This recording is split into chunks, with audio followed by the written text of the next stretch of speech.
మొదటి ప్రేమకు మరణం లేదు. అది మనసు పొరల్లో శాశ్వతంగా సమాధి చేయబడుతుంది.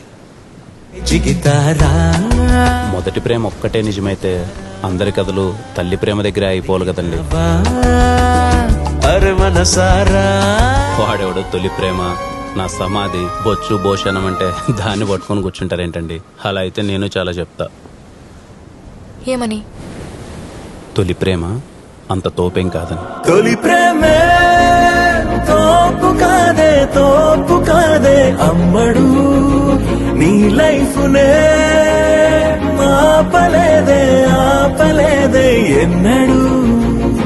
చరిత్రలో ఎన్నో గొప్ప ప్రేమ కథలు ఉన్నాయి. వాళ్ళందరికీ ఇవి మొదటి ప్రేమలు అయితే కాదు కదా. ఫస్ట్ లో ఫెయిల్ అయిందంటే బెస్ట్ లో ఎక్కడో మొదలవుతుంది. పంచభూతాల సాక్షిగా బదలనే, పంచ ప్రాణాల సాక్షిగా